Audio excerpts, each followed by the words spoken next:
Yon, vlog ulit tayo. This time around, outing naman tayo sa Cavite, sa Patongan Beach. Kasama natin yung mga tao natin, syempre. Yung outing ng ating Peak Broadcasting. Let's go! Ayan na, handa na yung ating gamit na tapos nang i-prepare yung ating pagkain sa mga kakailanganin sa beach.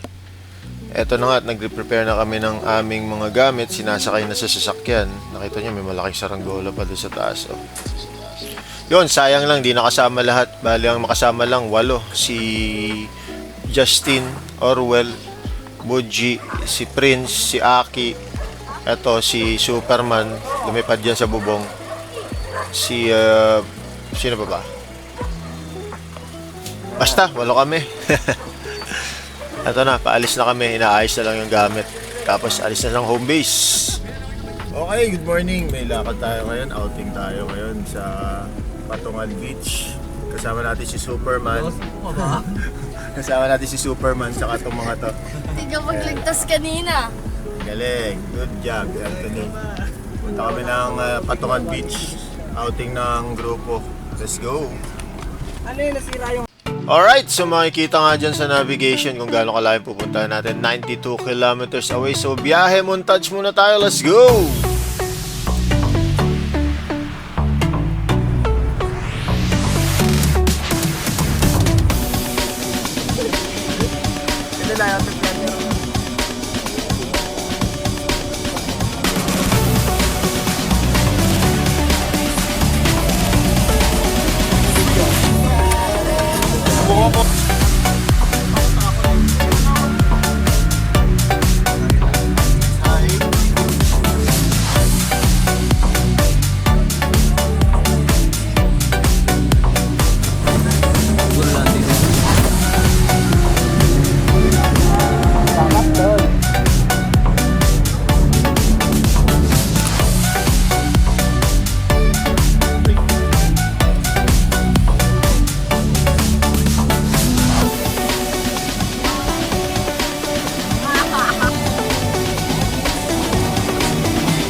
Picturean? Paano ka tatabi dyan? Yung daming tao. Papaploy!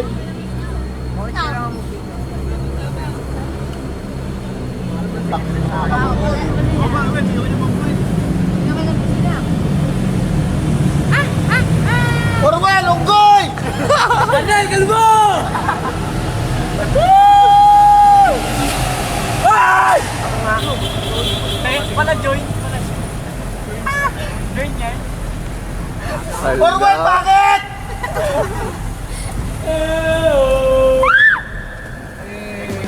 Yun, so paglabas ng Kaibiyang Tunnel, no, within the area na yung pupuntahan natin, yung Patongan Beach. Maganda yung beach, public beach lang siya, nakapunta na kasi tayo dito. Tapos maganda naman yung mga cottage, mura lang, budget friendly, yun yung pinaka-importante sa atin, no? Hindi naman tayo, wala naman tayo masyadong budget, basta makituloy lang yung outing. So ito, sasakay tayo ng tricycle dito, tapos magbabayad tayo 40 ata o 30 isang tao. Medyo rough road yung daanan, pero scenic naman, so mag-enjoy ka habang papunta ka dun sa beach. So ayan, nakikita mo na rin yung dagat na pagsiswimingan mo. Medyo roller coaster lang yung sakay kasi malubak, saka walang preno-preno yung mga nagta-tricycle dito, pero masaya yung experience. Yun na nga, papunta sa beach yung baba mo, sakto na dun sa cottage area, yung lalakad ka na lang ng konti.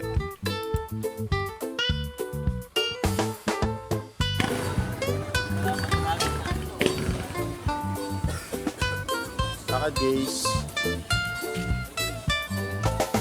Sa kanya. Yan, para kunyari masipag kayo.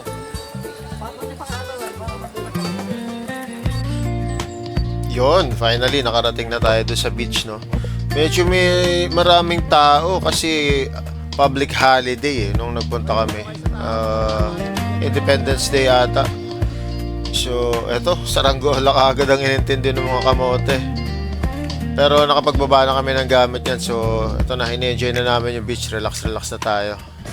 Empty road beneath the wind.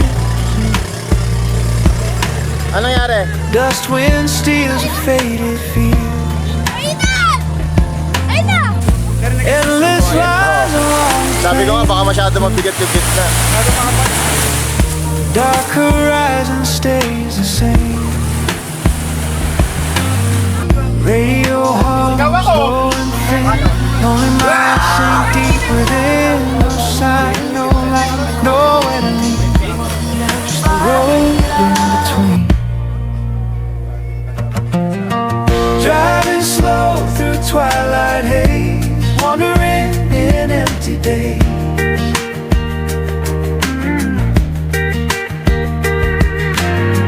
Cold wind rides the lonely track, leave the old ghost in the back.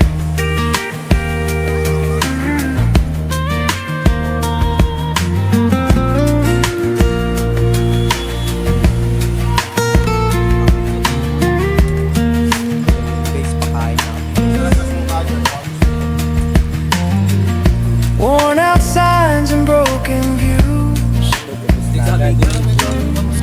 silent dusk hides old wounds. Engine hums a tired tone, far from where I used to roam.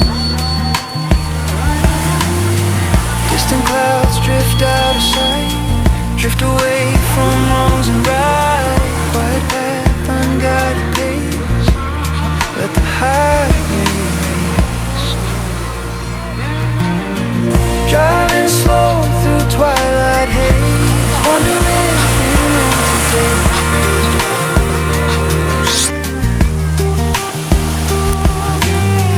Cold wind rides a lonely track, leave the old ghost in the back.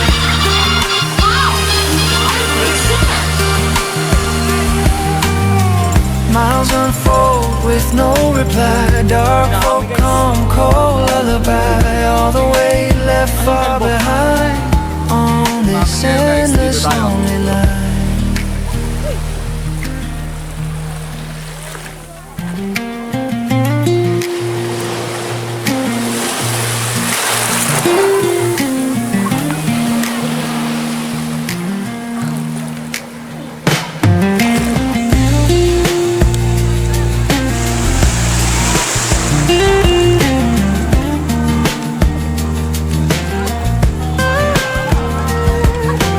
Wheels keep rolling, night falls deep.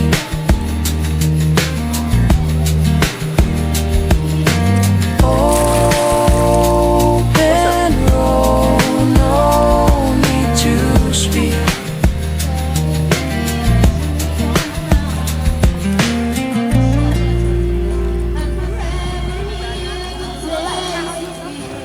Pinatulak ako ng alon. Ngayon, nandito tayo ngayon sa ating lugar kung saan nandito tayo sa Batangas. Dito ang ating boss na panot.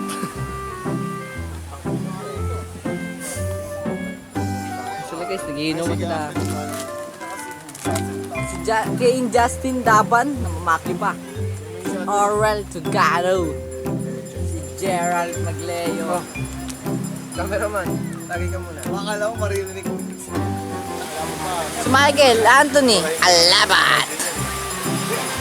Pwede pa ako na-edit yung record natin. Yeah! Oo, lagi din eh. Hindi niyo pag-isilbihan yung boss niya.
So, yun, natapos na yung ating outing, no? Siguro mga alas 4, alas 5 tayo umuwi. Overall experience, napakasaya naman since magkakasama naman yung grupo. Sana lang nakompleto tayo, pero yun nga, 8 lang tayo, pero enjoy naman, sobrang enjoy, sulit yung ating biyahe. Although nakakapagod dahil sobrang layo, wala tayong kapalitan. Sulit din yung ating ginastos. At hindi naman ganun kalaki yung ginastos kasi nga budget friendly naman yung Patungan Beach. So, masaya yung experience, no? Salamat sa umabot sa huling part ng video na to. So ayun, last biyahe na pala namin to. Nakasama si Advi. Naku, mamimiss namin si Advi. Napakadami namin pinagdaanan ng sasakyan na yan kung saan kami nakarating. Alright, so doon magtatapos yung ating video, no, ng ating outing sa Patungan Beach, June 12, 2026. Maraming salamat sa mga nanood.